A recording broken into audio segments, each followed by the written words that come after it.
The rain turned the dirt into rivers, washing mud across my knees as I knelt on the stone steps of the council hall. Shackled wrists burned from the silver cuffs, each breath a hiss of pain I tried to swallow down.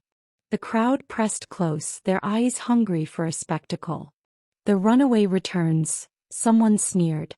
Another voice laughed, "No one runs from the Alpha King." My body shook, not from fear but from rage. Rage at the betrayal that had put me here, exposed and humiliated, forced back into the world I swore I'd never bow to again. I lifted my chin, forcing my eyes to meet theirs, daring them to see that I wasn't broken. Not yet. Then the air shifted. The hush was instant, rolling through the square like a shudder.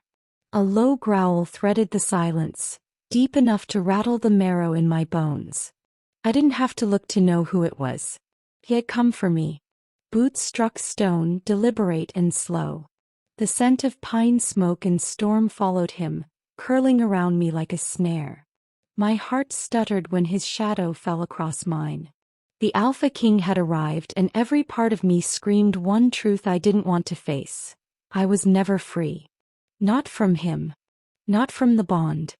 Chapter 1. The first time I ran from him, I thought the city would save me. Chicago was loud enough to drown out the call in my blood. Cars honked, neon signs buzzed, people moved fast and never asked questions. I worked double shifts at a diner, rented a tiny studio with paper-thin walls, and kept my head down. As long as I stayed hidden, I told myself the past couldn't reach me. But bonds don't break just because you want them to. At night, I'd wake gasping, heart racing, the phantom brush of his voice echoing in my chest.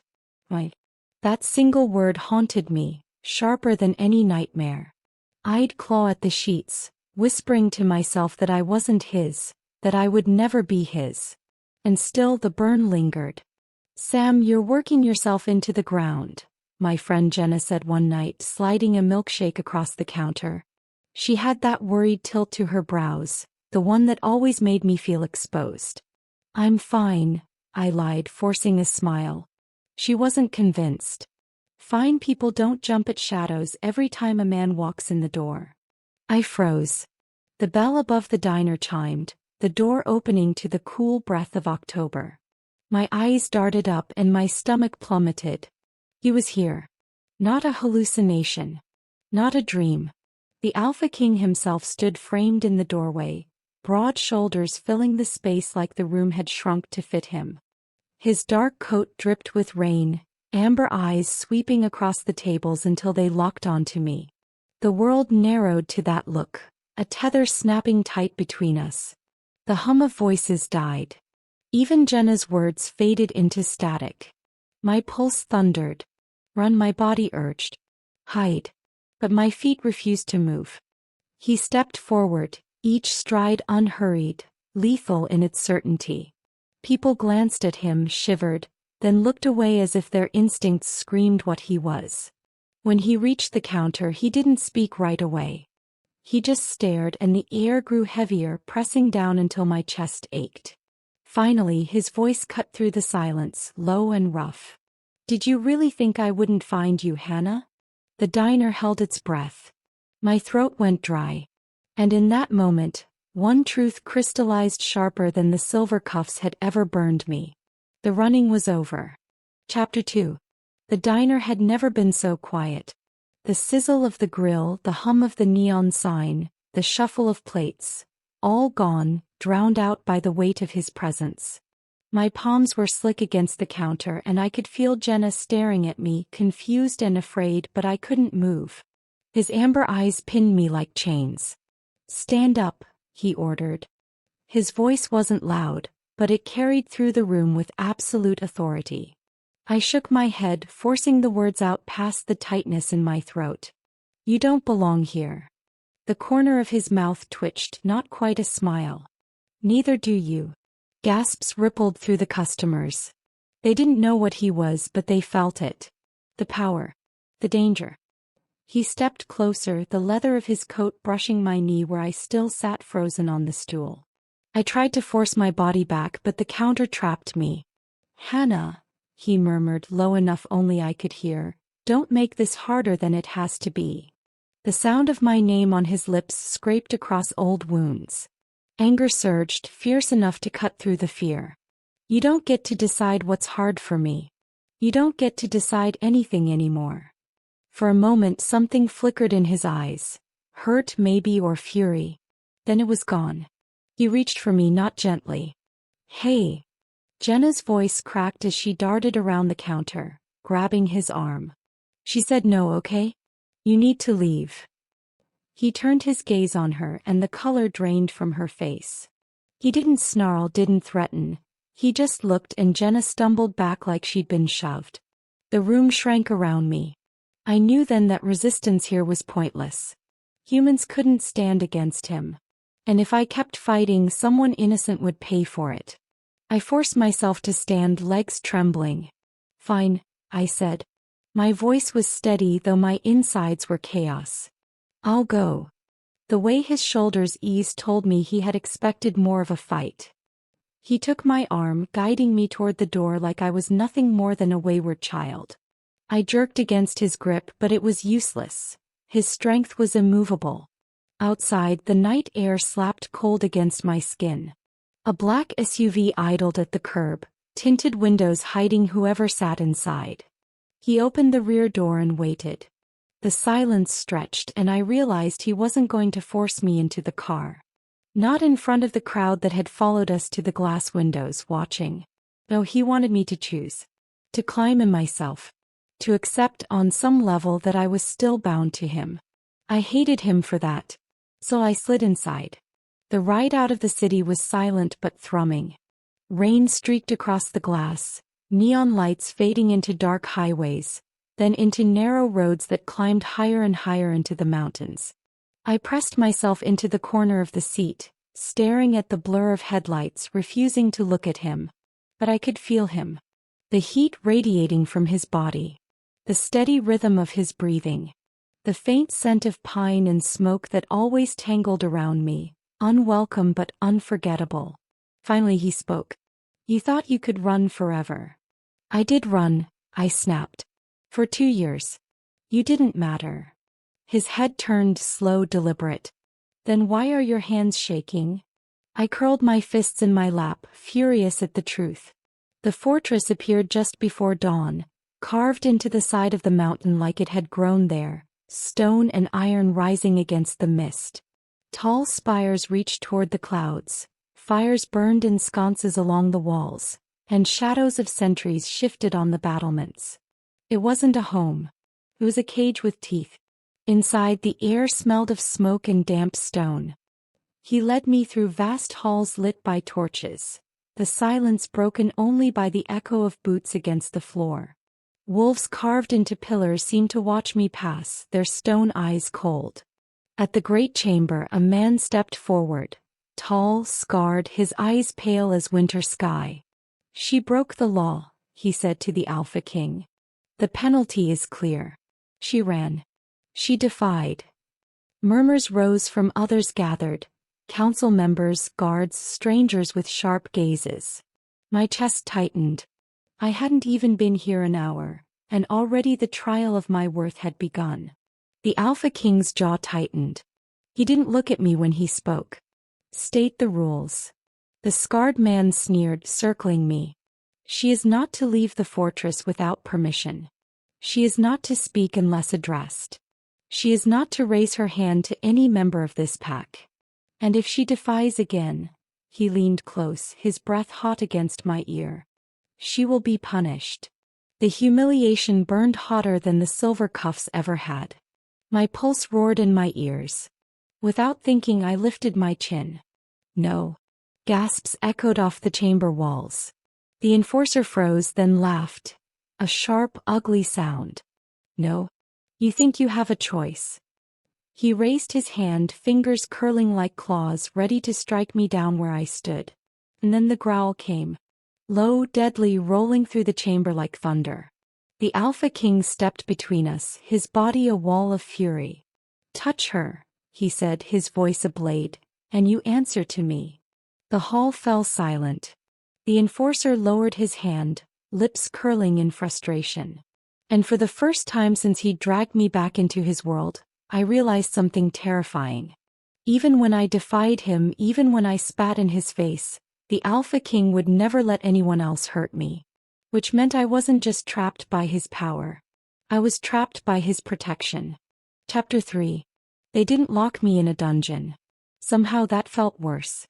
A guard escorted me to a guest chamber cut into the mountain, all dark wood and iron, a fire already licking at the hearth. A basin steamed on the table. Clean bandages waited beside it. Someone thought I'd need them. I shut the door and pressed my palms to the cool stone, breathing through the ache in my wrists. The silver cuffs were gone, but their memory still burned. In the silence, the fortress thrummed, distant footsteps, a howl carried thin by the wind, the crackle of fire. I could pretend I was alone here. I could pretend a lot of things. The latch clicked. I spun. Mason Hale filled the doorway. The Alpha King. Coat off, sleeves rolled, a smear of dried blood on his forearm he hadn't bothered to hide. He looked less like a monarch and more like a storm that had learned to stand upright. "You're supposed to knock," I said, because it was the smallest power I had left. A shadow of amusement touched his mouth and died. "You shouldn't have defied Marcus in the hall. So the scarred enforcer has a name." I crossed my arms. "And rules. Plenty of those." His gaze dipped to my wrist. Regret flickered, there then gone. "Did he hurt you?" "No," the word came sharp. "He'd prevented that." I hated that I owed him anything. "You're bleeding." He glanced at the red streak as if he'd forgotten. "It's nothing. It'll sour if you keep moving." The healer in me pushed past pride before I could stop it. I grabbed the basin and a cloth. "Sit." His brows rose. He didn't move. The room seemed to tilt around the decision he was about to make. Then he crossed to the chair by the fire and sat, forearm extended without comment. Heat rolled off him, the scent of pine and smoke filling the small space until it was all I could taste. I dipped the cloth into the warm water. My fingers brushed his skin. A current shot up my arm, the bond humming low and insistent under my ribs. He felt it too, his breath hitched almost imperceptibly. "Hold still," I murmured. He did. The cut wasn't deep, more scrape than wound, but it had caked with dirt and ash. I cleaned it in careful strokes, avoiding the rough brush of our skin where I could, failing anyway. His muscles were stone under my palm. He could snap the chair in half with a flick of his wrist. He sat perfectly still for me. "You shouldn't have come to the diner," I said, focusing on the work. "You scared my friend." I kept my voice low. "You didn't have to look at her like that." He was quiet for a beat. When he spoke, his voice was softer, sanded down. "I forget what humans can bear. You forget what I can bear." I wrapped the bandage, the cotton stark against his skin. "I left for a reason." His jaw flexed. "I know. Do you?" My throat tightened. "Or do you just know what you want?" Silence. Fire popped. He didn't answer. I tied the bandage, fingers clumsy now, too aware of the heat of him, the steady weight of his attention. When I finished, I stepped back fast, like distance could save me. "Thank you," he said. It sounded like a surrender. "Don't read into it." His mouth lifted, tired. "I never do." A knock snapped both our heads toward the door. It swung open before he could answer. A man stepped in without waiting, late 30s, sharp suit, dark hair combed neat. Handsome the way a knife is handsome. His smile was for Mason, but his eyes cut to me like I was cluttering a room he owned. "Your Highness." He inclined his head. Then with a courteous chill, "Hannah." "Marcus," Mason said, warning threaded through the single word. So this was the beta. He smelled like bitter citrus and cold metal. He took in the basin, the bandage on Mason's arm, the space between us, and I watched it all slot into place behind his eyes. "The feast is ready," Marcus said. "The council wants reassurance that order remains intact." His gaze flicked over me again. "They're curious about your guest."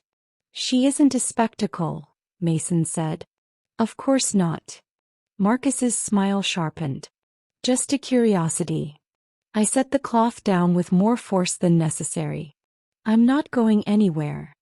Mason stood. You are. His tone left no room for argument. He didn't look at me as he added, with me. I almost laughed.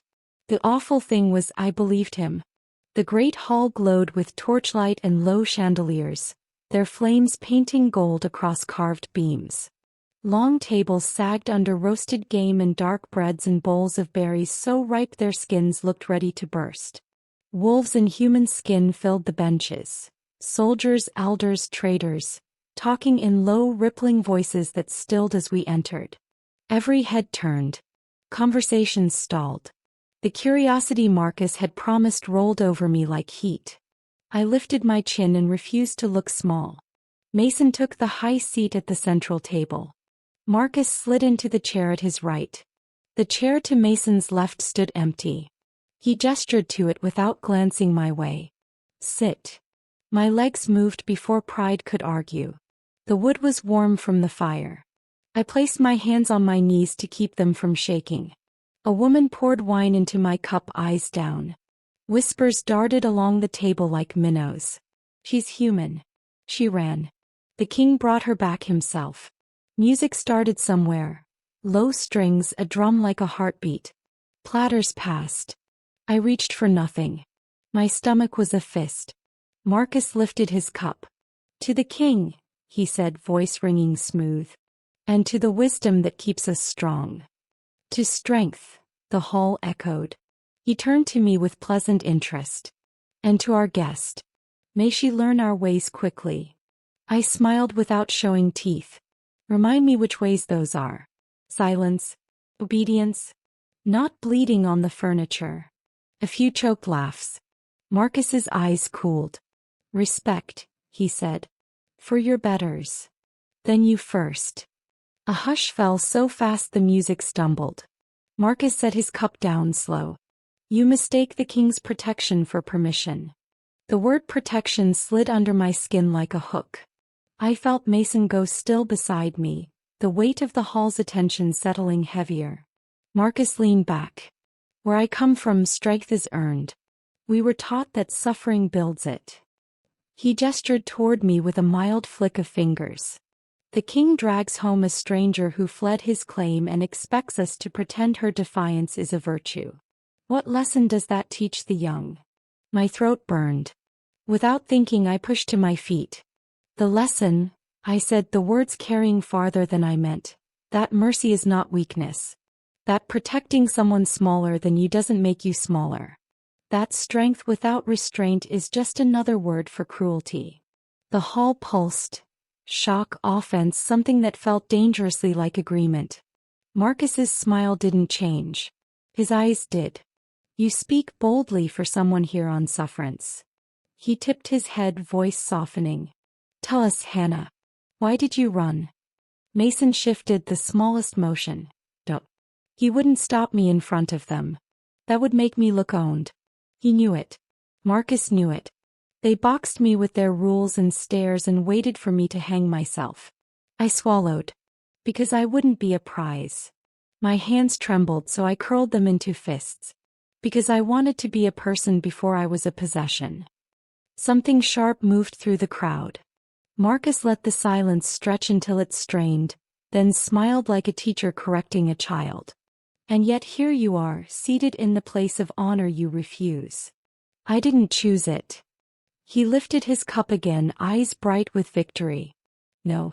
You rarely do. The sting was clean and effective. I felt it bloom hot in my chest, shame trying to tangle with anger. I reached for my cup to give my hand something to do and froze.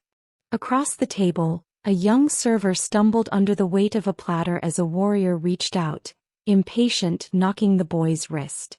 The platter tilted, searing gravy slopping toward the child's forearm. I moved without thinking. I caught the platter edge with one hand, grabbed the boy's wrist with the other, twisting him clear. Hot liquid splashed my skin. Pain flared bright. The hall gasped, not for the burn but for the contact. No raising your hand to a member of this pack. I had grabbed him in full view of the court. The warrior shot to his feet, chair scraping. She lays hands on our own, he snarled, already stepping around the bench. Instinct yelled run. Another instinct, newer, fiercer, yelled stand. I put the boy behind me and lifted my chin. The warrior's shadow fell over us. Enough. Mason's voice cracked like a whip. Chair stilled. The warrior paused, but hatred still burned hot on his face. Marcus folded his hands saintly. The law is the law, he said mildly. Even mercy does not excuse defiance. My heart slammed. The boy trembled against my back. I could smell burnt gravy, singed skin, my own fear. Mason rose. The room went very quiet. He didn't look at Marcus or the warrior. He looked at me, the bandage I'd tied on his arm, the red burn scalding my wrist, the boy clutching my sleeve. Heat moved through his gaze like a decision hardening. He stepped down from the dais, placing himself between me and the warrior. She saved a child, he said, calm and lethal. You will not lay a finger on her. The law, Marcus began. Then let it judge me, Mason said, never taking his eyes off the threat. Touch her and you answer to your king. The hall held its breath, balanced on a knife edge. The warrior's hands curled. Marcus's smile thinned. And I understood with a clarity that chilled and warmed at once. I had just broken a law in front of everyone. Mason had just broken another to shield me. Somewhere in the mountains a wolf howled. The warrior took one more step. Guards shifted, hands on hilts. The first blade flashed in torchlight. Chapter 4. The blade never touched me. Mason's growl tore through the hall, low and vicious, shaking the torches in their sconces. Guards froze, warriors stiffened, and even Marcus's smug expression faltered. The warrior who had raised his weapon went pale, his hand trembling as he lowered it. Out, Mason ordered. His voice carried the weight of a decree carved in stone. The warrior staggered back, bowing his head, retreating into the shadows. Silence lingered, thick with fear and disbelief. Mason turned, his gaze sweeping the room. Let it be known, mercy is not weakness. Anyone who doubts may test me directly. The challenge hung in the air. No one moved. No one spoke. I kept my head high, but inside I was shaking. His protection had saved me again. But every time he shielded me, the walls around me grew higher. His claim became harder to deny. Later that night I slipped into the archives, needing air, needing answers. The chamber smelled of dust and leather, rows of shelves stacked with tomes that looked older than the fortress itself. Candles flickered, shadows dancing across symbols etched into the stone. I traced the spine of a book marked with a crescent moon. Inside, inked letters told of bonds between humans and wolves, rare forbidden unions that shattered or remade kingdoms. My breath caught when I saw the name written in a brittle margin, Clara Whitmore. My mother's maiden name. Heart racing, I flipped the page. The note claimed she carried dormant wolf blood. Hidden. Silenced. Passed on. My fingers trembled. That meant me. I pressed the book shut, clutching it to my chest. A secret my mother had buried might now be the reason Mason wouldn't let me go. The reason I couldn't sever the tether between us. A floorboard creaked. I spun. Marcus leaned in the doorway, arms folded, eyes glittering with the satisfaction of a hunter cornering prey. Curious little thing, aren't you? I hid the book behind me. Go away. Careful, he said softly. Secrets have teeth, and you don't have the bite to keep them. He stalked closer, circling me like he had in the hall. His smile didn't reach his eyes. Do you know what they whisper? That you'll ruin him. That you'll crack the kingdom open like rotten wood. Maybe it needs cracking, I shot back. For a moment his mask slipped, pure venom flashing across his face. You're not strong enough to survive here. And when you break, he'll break with you. He left me in silence, the book pressed tight to my chest, the words seared into my mind. At dawn, I wandered beyond the walls, needing distance. The mountain air bit sharp, but it cleared my head. Pines stretched tall, their needles slick with dew. The sound of rushing water carried from somewhere deeper in the forest. That's when I heard it, the whimper of a child. I broke into a run. A small boy crouched near the riverbank, cornered by two snarling rogues. Their eyes glowed wild, coats bristled with hunger. The boy sobbed, scrambling back against the rocks. I didn't think. I grabbed a fallen branch, shoving it between the wolves and the child. My pulse hammered, fear choking me, but I planted my feet. Get back. They lunged. I swung, the branch cracking against one's muzzle. Pain burned up my arm. The boy screamed. I shoved him behind me, every muscle screaming that this was madness, that I couldn't win. And then the ground shook. A shadow exploded through the trees, fur black as midnight, eyes like molten gold. His wolf form was massive, terrifying, every inch of him radiating death.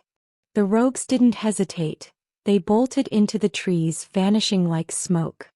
I stood frozen, clutching the boy as Mason prowled toward me. His chest heaved, teeth bared, a predator still burning with battle. Hannah. His voice cracked back into human form as he shifted, fury blazing in his eyes.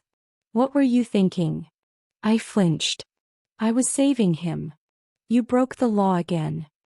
He dragged a hand through his hair, shaking with anger. Do you have any idea what could have happened? Yes, I snapped. My burned wrist throbbed where I still shielded the boy. I'd rather bleed than watch a child die. For a long moment we just stared at each other, breath harsh, words hanging between us like lightning waiting to strike. His jaw clenched, his eyes softened for the briefest second, and then he reached for me, his hand hovering near my face, trembling like he might touch me. The bond hummed, heat rippling between us. Then he tore it back, stepping away as if burned. The boy clung tighter to my leg. I pressed my palm to my chest, where my heart pounded, and whispered to myself what I refused to say aloud. Every time I defied him, I fell deeper into him. And that terrified me more than any rogue ever could. Chapter 5. By noon, the fortress had a new temperature, watchfulness that felt like a draft under every door. Word of the riverbank spread faster than smoke. Wherever I walked, conversations paused. Wherever I stopped, they picked up again, quieter, meaner. She breaks laws. She bends the king. Mercy makes the kingdom soft. I kept my hands at my sides and my chin up. The burn on my wrist pulsed beneath the linen I'd tied there, a private metronome reminding me why I'd broken the rule in the first place. A child's heartbeat had steadied against my leg, worth every consequence. At the end of the western gallery, a set of iron doors stood open to the council chamber. I heard Marcus before I saw him, smooth voice, clipped vowels, the tone of a man setting a table and calling it truth. I stepped inside. Stone pillars cast long shadows. Counselors in dark coats sat along a crescent of carved chairs, the crest of the mountain wolf above them. Mason stood at the center, shoulders squared, face unreadable.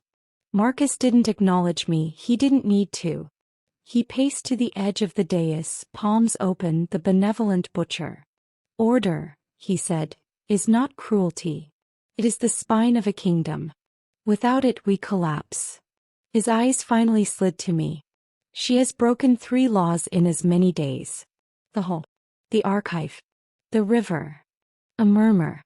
A counselor with silver in his beard nodded, lips thin. The people are uneasy. The people, Marcus said softly, are watching the king. It was clean, like a knife slipped under a rib. He accused without saying the word. I felt the room tilt toward the point of the blade. Mason didn't rise to it. He looked only at the council. She saved a child. Marcus's smile was almost loving. At what cost to your crown? Heat climbed my throat. At the cost of a scalded wrist and a splintered branch, I said. A bargain I'd make again. Ripples of disapproval. A woman in a high collar clicked her tongue. You presume much, human. I met her gaze. I presume that compassion is a law you forgot to write down. A door somewhere slammed. Maybe it was only my pulse. Marcus lifted his hands. Indulgent teacher, patient with the dullest pupil. Let us end the debate, he said. We have a tradition older than all of us. A path through this thicket that everyone will accept. He looked at Mason like he'd already won. Invoke the trial of claim. The words fell cold. A stir ran through the chamber.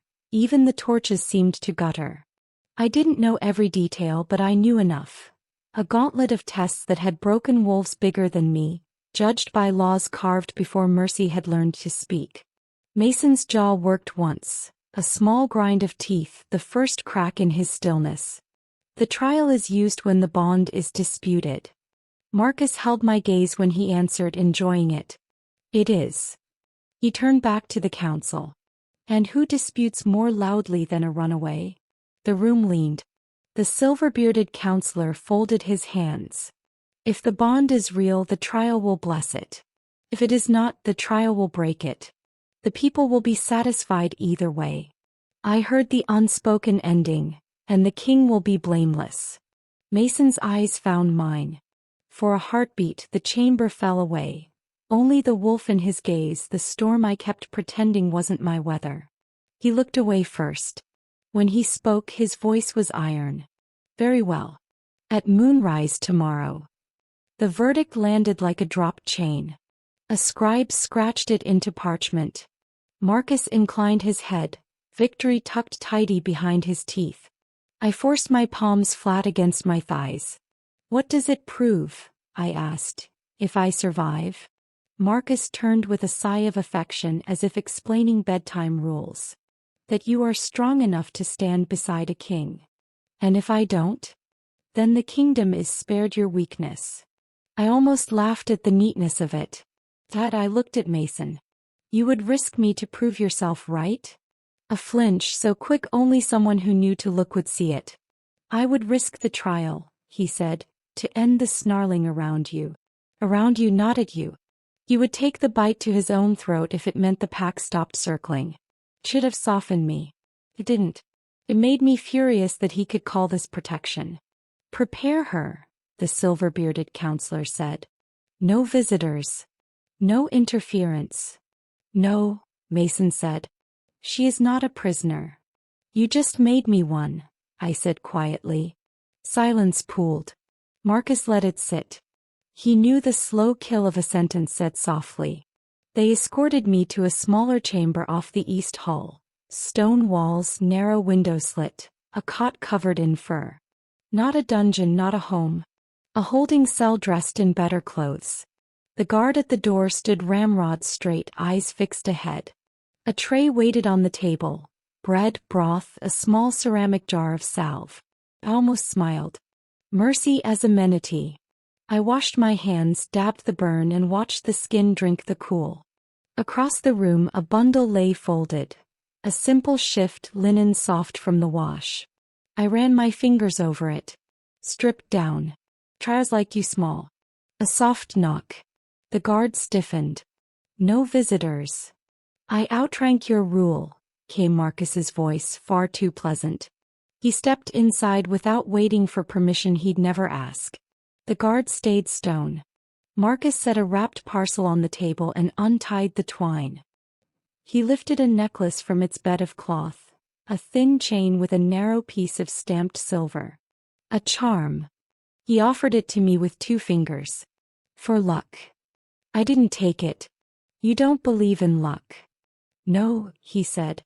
I believe in messages. His gaze dipped to my wrist, to the raw line the burn had left. The people don't need you to fail. They only need to see that the king will let you fall. I stared at him. You don't want me dead. He smiled. Dead martyrs are troublesome. Living proofs are cleaner. He set the charm on the table, its light catching. Wear it. It will remind you to bow at the right time. How did you become this? I asked. And does it ever keep you awake? He leaned close, breath citrus bitter. I sleep fine. It's the kingdom I'm trying to keep from waking into chaos. He turned to go. Moonrise, he reminded me gently. Try to rest. The door shut. I sagged against the table, breath shaking. Anger steadied me. Fear frayed me. Somewhere beneath both, something else beat. A stubborn, reckless pulse that refused to kneel. Dusk turned the slit of window into violet glass. The fortress shifted into evening sounds. Boots, murmurs, a distant bell. I paced the length of the room until pacing felt like surrender. I sat on the cot, then stood again. The salve jar waited where I'd left it. The charm glinted like a dare. I left it there. Footsteps stopped outside my door. The guard's voice low, "You can't." Mason didn't answer. The latch turned. He stepped in and closed it behind him, shutting out the hall and the law and the watchful eyes. He didn't come closer. "I shouldn't be here," he said. I pressed my palms to my thighs to keep from reaching for him. "Then go." "I wanted." He stopped, as if words were a muscle he didn't train often enough. His eyes found my wrist, the pink of healing skin. "Does it hurt?" "Yes." He nodded like pain was a thing to inventory and carry. "The trial has 3 parts," he said, voice even. "Endurance, truth, and choice. In the first, they set you against the mountain. It's a measure of body." I swallowed. "And the second?" "Wolfsbane and questions," he said. "They try to make you lie." I laughed once short. "I'm bad at polite lies." "Be worse at them." His mouth softened, almost a smile. "In the last part, they make you choose. Between what you want and what you'll live with." He looked at me, and there it was, the terrible, beautiful thing in his gaze when the mask slipped. Not pride, not possession, but the ache of a man who would set himself on fire to warm someone and then stand outside the door to be sure she didn't burn. "If you say no," he said roughly, "I will honor it. Even if it breaks you." "It already does." Earthened. The bond pulled tight enough to bruise. He took one step closer, stopped, hands opening like he wished they knew softness better. "I won't watch," he said. "If I'm in the chamber, the trial becomes theater. This has to be yours. So I go alone. You don't go weak." He touched his sternum, then dropped his hand as if the gesture shocked him. "You go with this." He didn't say. He didn't say. He turned to leave, jaw hard again, King reassembling himself piece by piece. At the door he paused, not looking back. "Hannah." "What?" "If you fall," he said, voice quiet as a vow, "I fall with you." The latch clicked. He was gone. Night wrapped the room.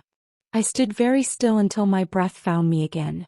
Then I crossed to the table and lifted the charm Marcus had left. It was colder than it should have been. I held it in my palm, then set it carefully beside the salve. At moonrise, the guard's knock had no softness. "It's time." I smoothed the linen shift over my hips, squared my shoulders, and stepped into the hall. Torches guttered as we passed. The fortress exhaled as if relieved to see me go. Doors opened ahead, stone, iron, judgment. Pine smoke and mountain wind slid together, catching at my throat. Somewhere beyond, a drum began to beat. The corridor narrowed to a throat. The chamber waited like a mouth. I walked forward until the dark took me and the door slammed shut. Chapter 6. The chamber smelled of iron and smoke. Torches ringed the stone arena, their flames guttering in the draft from the mountain's open throat above. A circle of counselors watched from raised seats, shadows cutting harsh across their faces. The crowd pressed in behind them, wolves in human skin, restless, murmuring. Chains rattled as they bound my wrists, not silver this time but heavy iron links. A symbolic reminder. I was not free here. I stood in the circle, linen shift clinging to my skin, every eye on me. Marcus's voice carried, smooth and cold. "By the laws of the mountain, the trial of claim shall determine if the bond between Hannah Whitmore and the Alpha King is true. 3 parts. Endurance, truth, choice." He spread his hands. "If she prevails, she is bound to him. If she fails, she is cast out." The crowd roared approval. My stomach lurched. I fixed my eyes on the torchlight, refusing to bow. The first trial began with silence. A guard stepped forward, carrying a bar of iron weighted with stone. He set it at my feet. "Lift," he said. It was absurd. A test meant for wolves with blood that burned stronger than mine. I crouched, wrapped my hands around the cold metal and pulled. Pain screamed in my shoulders. My knees wobbled. For a moment the bar didn't budge. The crowd laughed. Marcus's smirk gleamed like polished steel. I dug my heels into the stone, breath ripping through my lungs. I thought of the boy at the riverbank, of his small hand gripping mine, of my mother's quiet strength folded into bedtime stories. I lifted again. The bar rose. An inch. 2. Higher. My arms shook, fire lancing up my back, but I locked my elbows and forced it over my head. The chamber erupted, shouts, snarls, disbelief. Sweat slicked my face, my body trembling, but I refused to drop it until the guard barked, "Enough." When the bar hit the ground, my knees nearly buckled. So I stood. The second trial was worse. A brazier was carried forward, coals glowing red. A counselor dipped a cup into the heat and brought it to me. Liquid shimmered inside, wolfsbane steeped until the air burned just smelling it. "Drink," he ordered. My chest seized. Even wolves gagged at this. For a human it was poison. I lifted the cup. Heat seared my palm. I sipped and the fire slid down my throat, clawing my insides raw. My vision blurred. "Answer," Marcus said, stepping forward. His smile was polite. "Do you want the Alpha King as your mate?" Every instinct screamed no, because saying yes meant surrender, saying yes meant chains. But the bond pulsed beneath my ribs, hot and undeniable. I swallowed against the burn. "I want freedom." The crowd hissed. Marcus's smile widened. "Not the question. Do you want him?" My hand shook. The wolfsbane scorched, demanding a lie. The moment I tried to speak false, my throat closed. My pulse thundered. I forced the words out raw. "I don't want his cage." The liquid scorched hotter, punishing the half-truth. My knees hit stone. I coughed blood into my palm. The crowd gasped. Mason's voice cut through the uproar, hoarse with fury. "Enough." Marcus lifted a hand. "Stands." She did not lie. His gaze slid to me, pleased. But she did not confess either. The third trial was held in silence, so thick it seemed alive. A counselor carried two objects forward. A dagger, gleaming silver, and a strip of cloth embroidered with the king's crest. He placed them at my feet. "The choice," Marcus intoned, "is simple. Take the blade and sever the bond. You will be free, but you will leave never to return. Take the crest and bind yourself to him, forever tied. Decide and the trial is done." The crowd leaned in. My body trembled from poison and strain, my throat raw, vision swimming. Mason stood at the edge of the circle, unreadable, his fists clenched so hard his knuckles bled. I stared at the dagger. Freedom. No chains, no fortress, no laws. But no safety either. Alone in a world where rogues hunted, where Marcus would smile at my grave. Then the crest. His mark. His shadow. His protection. His cage. My hands hovered. The bond hummed, hot as the wolfsbane still burning my veins. My heart thudded, one word pounding louder than the crowd, louder than my fear. Choose. I closed my eyes. My fingers wrapped around the crest. The chamber erupted. Shock, anger, disbelief. Marcus's mouth opened, fury flashing naked at last. Mason's breath tore free, ragged, like he'd been holding it for years. The counselor lifted my wrist high. "The bond stands." The crowd howled. Some in rage, some in awe. Mason crossed the circle, his hand catching mine, steadying me as the world tilted. For the first time he didn't hide the way his eyes burned when he looked at me. But over his shoulder Marcus's stare cut sharp, promising this was not the end. Not even close. Chapter 7. The celebration tasted like victory and suspicion. Torches threw warm light over the great hall. Music rolled from a trio of strings and roasted venison perfumed the air. I sat at Mason's left, dressed in black, the crest against my skin light as silk and heavy as chains. Marcus lifted his goblet. To tradition, he said smoothly. To a trial no one can question. To the king, the hall echoed. Mason didn't celebrate. He scanned the crowd with coiled shoulders, every glance returning to me like heat drawn to flame. A server brought me wine. The boy's freckled face stopped me, the same child I had saved by the river. He gave a nervous nod as if to reassure me. I lifted the cup, drank, and cold slid beneath the sweetness. My mouth went numb. I set the goblet down. Music warped. Marcus was smiling at a counselor, pretending not to watch. The boy was gone. I lifted my napkin and caught faint purple dust. Nightshade. Mason, I whispered, lips stiff. My mouth is numb. His eyes flicked, sharp and wolf-fast. When? Now. In the wine. He stood, casual to the crowd, lethal beneath. Walk with me. Marcus's voice followed, amused. Leaving so soon, Your Highness? See that our guests are content, Mason said, guiding me out. In his chambers he eased me onto the bed, jaw tight. Don't sleep. Look at me. I tried to smile. Cold, then hot. You'll say this is what happens when humans drink with wolves. He rummaged through a wooden box of vials and linen. This isn't clumsiness. He wants me to choose, call it treachery and gut the hall or let you fade. You've always been talented at terrible choices, I rasped. He sat, uncorked a vial, pressed it to my lips. This slows it. The bitter liquid burned. I reached for his arm. Don't let me be a lesson. His gaze broke. I won't. He sliced his thumb, blood welling. This is forbidden, he said. Then stop, I whispered. Say the word, he demanded. I'm not afraid.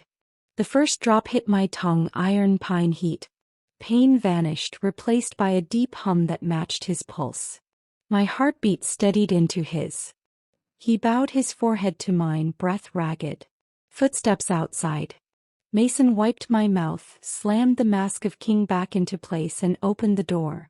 The silver-bearded counselor stood with guards. A server fainted. Caleb Burns. The boy, I gasped. Mason's face iced. I will see him. The feast had curdled into theater. The freckled boy lay pale on a table, Marcus hovering like a saint. Your Majesty, Marcus said, voice dripping piety. Strange illness tonight. Mason bent over the boy, inhaled and straightened. Nightshade. In everyone's cups? Marcus asked. In hers, Mason said. All eyes turned to me. Marcus spread his hands. And yet she stands. I stand because he wouldn't let me fall, I snapped. Someone poisoned me and then poisoned the boy they used to carry it. Marcus's smile cooled. Convenient. A human arrives. Claws crack. The king bleeds. Now a child suffers where she treads. There is a word for that. Careful, Mason warned. Bewitchment, Marcus finished, soft and deadly. Influence that bends a king is treason. The hall murmured, hungry. The counselor folded his arms. Confine her until we know what she is. I felt the cage snap shut. Mason could save me and lose the kingdom, or surrender me and lose me. He looked at me, only me. Then he turned back to them, voice like iron. She does not leave my sight. If there is an inquiry, I will conduct it. Marcus's smile gleamed. As you wish. The boy stirred, lips parting. I didn't mean. I leaned close. I know. Marcus's mask slipped for a heartbeat. Surprise, calculation, then smooth again. A bell tolled once, low and ominous. Guards closed in. Marcus bowed slightly, eyes on me. Your Majesty, shall we begin? The hall held its breath. The accusation hung in the air like a noose waiting for a neck. Chapter 8. They didn't clap me in irons in the hall. That would have looked like panic. Instead, the council called for order and men with straight backs stepped in around me like closing doors. Mason's palm hovered near mine, stopped short. The last mercy he could give without feeding Marcus another line to carve into law. An inquiry, the silver-bearded counselor announced. Marcus inclined his head all grace. For the kingdom's peace.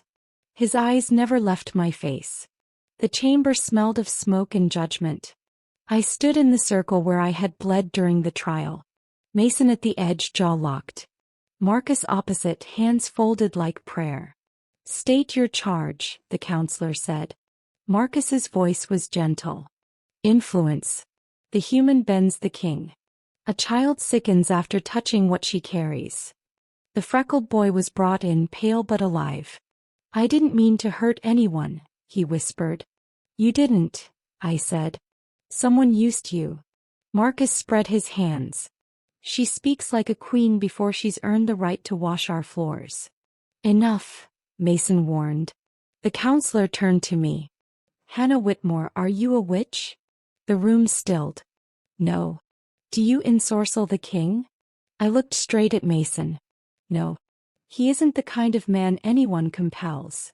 Marcus's smile thinned. The counselor questioned the boy again. Caleb stammered. A woman in the kitchens had given him the cup, face hidden by a scarf. A hole neat as a cut Marcus had carved himself. Misfortunes cling to her, Marcus murmured. She's not a storm, Mason said. She's a person. The counselor steepled his fingers. We cannot prove bewitchment. We can prove unrest. Until the source is clear, the human must be removed. Removed, Marcus echoed. Exile cleans as it cuts. The word froze my lungs. Exile wasn't chains, it was death in slow motion. Rogues hunger nowhere to belong. No, Mason said. Then offer an alternative the people will accept, the counselor pressed. The silence stretched. Mason's eyes locked to mine, torn between crown and bond. At last, at first light, she leaves the fortress with a royal escort. Temporary exile, 7 days beyond the pass. I meet the council nightly. Then she returns. Marcus bowed, smile hidden. For the kingdom's peace. That night they placed me in a guardroom, cot, water jug, narrow window. Not a cell, not a home. The guard at the door tried to look like stone. Soft footsteps came after midnight. Mason slipped in, lamplight cutting shadows into the hollows under his eyes. They wanted a spectacle. I gave them a schedule. 7 days is a hunting ground, I said. I'm sending scouts, he answered. And rogues will smell royal blood on them. He flinched. If I carry you out myself, Marcus crowns himself regent by morning. You could lock me in and dare them to take me. Then the pack learns love is a barricade and law a suggestion. They'd claw at you until hunger won. Say it, I whispered. Say exile. His throat worked. It's a line I walk so I don't lose you or the people asked to die for us someday. The confession cracked something in me. He reached out, stopped. Say don't touch me. I placed his hand against my cheek. You don't get to be the only one who chooses. His breath shuddered. If I could hold your freedom and my crown in the same palm, I'd break my hand learning how. Then teach them another way, I said. When I come back. He pulled back, jaw hard. I'll put riders on every ridge. If you bleed, the mountain will know my name. They'll call it obsession. Let them. It is also a promise. At the door he paused. If you run this time, I'll come for you again. Always. I know, I whispered. That's why I won't. Dawn scraped the sky raw. The young guard cleared his throat. It's time. In the courtyard, 3 riders waited with packs. The gate yawned open to the pass, wind cutting through like a warning. Mason stood without his crown, leathers dark, every line of him held taut. He pressed a knife into my palm. For cutting rope, he said. Or lies. Marcus watched from the steps, council gathered tidy behind him. I swung into the saddle. The crest lay cold against my skin. I looked once at the fortress, stone, smoke, a life I hadn't chosen, and then to the throat of the pass. "Open the gates," Mason ordered. Iron groaned. Wind rushed. At the threshold, a stench rolled down the pass. Metallic wrong. The lead rider stiffened. Somewhere ahead something waited. "Rogues," he breathed. I gripped the knife tighter. "Ride," I said. We did. The mountains swallowed us, and the howl that answered was not hunger. It was a plan. Chapter 9. The pass narrowed to a knife. Rock pressed close on both sides, slick with ice. Our horses blew steam, nerves twitching. The lead scout raised a fist. We stopped. Silence. Then a pebble skipped ahead, too deliberate. The stink hit next. For blood iron. Rogues slid from the shadows, red-eyed and snarling. 3, then 5, then more. Back, the lead hissed. They rushed. Steel clanged, horses reared, the pass filled with teeth and panic. A wolf lunged for my leg. I slashed with my knife, caught fur, not bone. Another leapt higher, claws raking my shoulder. Pain flared, sharp and hot. The rear scout barked, "Hold her line." He shoved his horse against mine to keep me upright. The world broke into pieces. Blade, breath, blood. Then the reins tore free and I crashed to the stone. The rogue was on me in a heartbeat. Teeth sank into my forearm. I screamed, scrabbled for the knife, found it just as something black and massive slammed into the wolf and ripped it away. He tore through rogues with ruinous precision, wolf first, then man with steel in hand. He planted himself between me and death, blade flashing like lightning in a storm. "Behind me," he barked. I staggered up, blood running down my arm. I wanted to argue. I obeyed. Scouts regrouped, forming a circle. One tossed me a short spear. "Take it." A rogue lunged. I planted the spear and let its weight drive it onto the point. It shrieked, collapsed. Mason's eyes burned when he saw. Good. Again. We fought in a narrow rhythm, circle holding, rogues testing. Then a new howl split the sky, wrong pitch, too many voices. More shadows poured from the ridges. Up. Mason barked. Scouts shot ropes, scrambling for height. Mason hauled me with one brutal tug until I was on the ledge, gasping. He ripped his sleeve and bound my arm, knotting it so tight I swore. His voice cracked. "You're losing too much." "We don't have time," I said. "We have you." Something in his face broke. "Beside me then." "Not behind." I stepped to his shoulder. His breath hitched, confession without words. Rogues climbed fast. We cut them down, arrows from our ridge cover raining death. At Mason's command we broke for a notch in the rock, scrambling into a pocket of mountain. Wind screamed louder than thought. My knees buckled. He caught me, pressed me back against stone, body shielding mine. "Look at me," he said. "I am. You're mine. Not my prisoner. My mate." The bond settled in my chest like a locked door against storm. Tears burned. "Then act like it." He leaned close, foreheads touching, restraint trembling on his lips. "Say yes." A shout cut it apart. Boots thundered. Pack soldiers poured into the pocket, armor bright against snow. At their head, Marcus, immaculate, smiling like he'd waited for this moment. "How moving," he said, voice carrying. "The king declares his human his mate, in the ruins of his own escort." Murmurs spread. Soldiers' eyes slid between us. Mason stepped forward. "Stand down. Rogues ambushed us." "Who ordered soldiers into my pass without my signal?" Marcus spread his hands. "The hall feared for its king." We rode. And what do we find? Forbidden healing. A king drowning in a human's eyes. His gaze cut to my bandaged arm, then to Mason's bloodied mouth. Bewitchment. The word cracked like thunder. Some soldiers shifted toward him. Others froze, waiting. I stepped out from Mason's shadow. My voice shook but carried. He didn't save me because I charmed him. He saved me because we stood the line together. Because a child lives. This is the only spell here. Blood spilled willingly. I raised my bleeding arm. A young soldier's gaze flicked from me to Mason and something in his face shifted. Small. Enough. Marcus saw it, his smile cooling. Fine speeches. Arrest her. Steele rasped. Mason growled low, and from the ridges, archers in his colors rose, bows bent. Try it, he said, quiet and final. The soldiers faltered. Marcus's eyes narrowed. Then arrest him for law broken, for treason. The pass went still, every hand on a blade. And then from behind us, a fresh chorus of howls rose. Close, wrong, many. Rogues hadn't retreated. They'd only waited. Shadows surged at the pocket's mouth. Positions, the scout roared.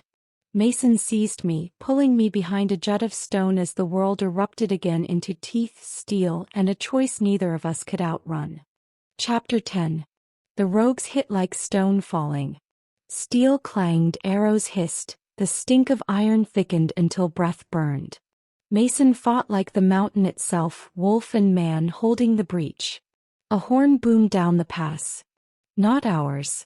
Marcus's soldiers opened a lane and rogues streamed past us toward the fortress. My gut twisted. They'll drive them at the gates.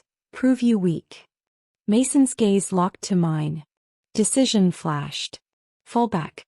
The pack must see. The courtyard erupted. Bells tolled, torches flared. Mothers dragged children behind pillars. Rogues poured in. Mason cut the first down in the center of the yard and planted himself where all could see him fall or stand. Form on me, he roared. They came. Smith, kitchen women, elders, and Caleb, pale but set, ladle gripped like steel. Marcus shouted for soldiers to ring the dais, protecting himself instead of the pack. The choice in their faces burned clear. I herded children inside, then spotted spilled powders from a crushed satchel, wolfsbane nightshade, and under a cartwheel Marcus's silver charm, its edge dark with residue. Proof. I hurled it at his feet. Your gift. Poison still on it. You paid the woman in the scarf. Marcus didn't look down. Battle rattles the mind. Caleb's voice cut through. I heard him behind the screen. He told her to give me the cup. Gasps rippled. Marcus spread his hands. A human and a trembling boy, against a lifetime of service? A rogue lunged for Caleb. I shoved the boy back, bracing for teeth. Mason slammed into the wolf and rose in blood and steel. His voice thundered, "She is my mate. Not my weakness. If you doubt her, doubt me. If you doubt me, test me, out there." He pointed toward the breach. A young soldier broke from Marcus's ring to join him. Then another. The smith lifted his hammer and roared. The counselor turned. Answer the charge. Marcus's polish cracked. He lunged, not at Mason but at Caleb.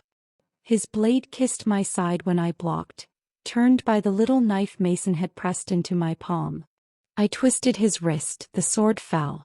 Mason's steel pressed to his throat. She saves while you scheme, Mason told the pack. Old law called mercy weakness. From this day mercy stands beside strength.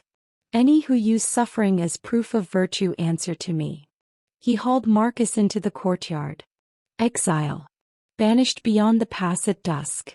Any who follow his creed follow him out. Shouts rose. Some relief, some rage, but the line had shifted.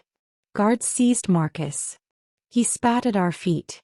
Cruelty kept wolves sharp. Mercy will break your doors. Mercy will teach us to keep them open, I said. The rogues faltered without his signal. Archers lit pitch.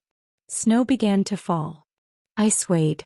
Mason's hand steadied my waist. You're hurt. Not enough to miss this, I said. I took his hand, lifted my voice. You heard him. Mercy stands beside strength. Training changes.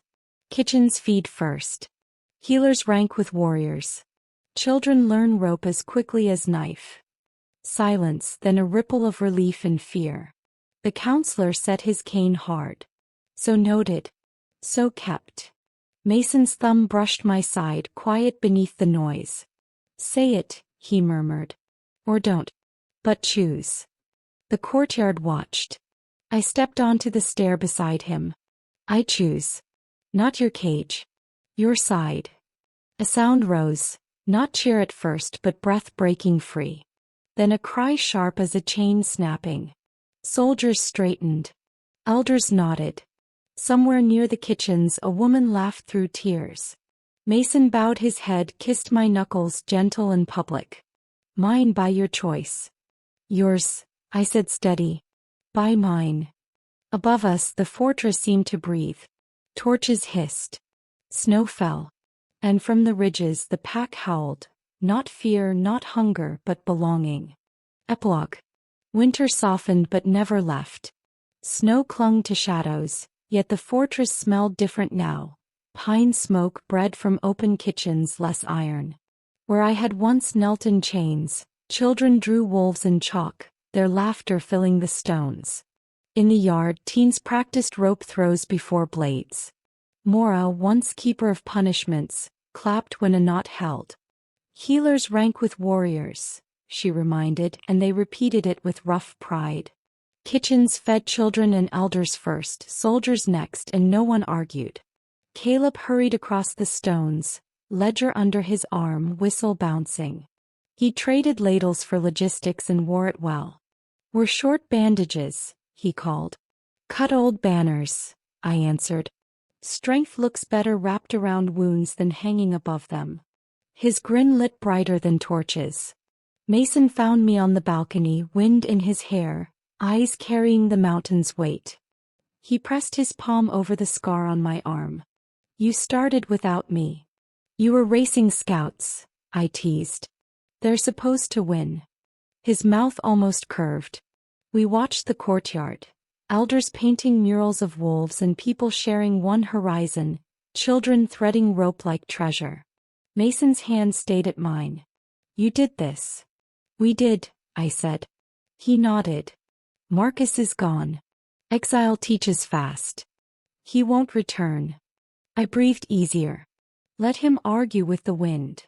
Below, a rogue's howl might once have meant fear. Tonight wolves sang with us, not against. Mason leaned close. There's council tonight. They want you there. They want me when change scares them. They want you because you make change sound possible. His eyes searched mine. You keep choosing this. I choose you, I said. The rest is cost and reward. His restraint had softened. He pressed his forehead to mine in daylight. No one called it weakness. A child giggled at the sight, and a warrior smiled like his back had learned how to straighten. At dusk we walked the lower village. Roofs patched, gutters new, laughter where fear had lived. A girl tugged my sleeve. Show me again? I crouched, guiding her small hands into a knot. Rope is for keeping danger out, she said proudly. And for bringing good in, I corrected. Mason watched, awe hidden poorly, fingers brushing my neck when I rose. Later the west ridge opened wide. The moon rose swollen and pale. Mason stood straight, crown no longer his spine but something he carried. I threaded our fingers. Say it again, he murmured. I choose you, I said. Not your cage. Your side. His kiss was steady, sure, a vow lived daily.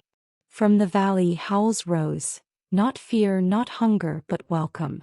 When we returned, the pack parted not from fear but to make room.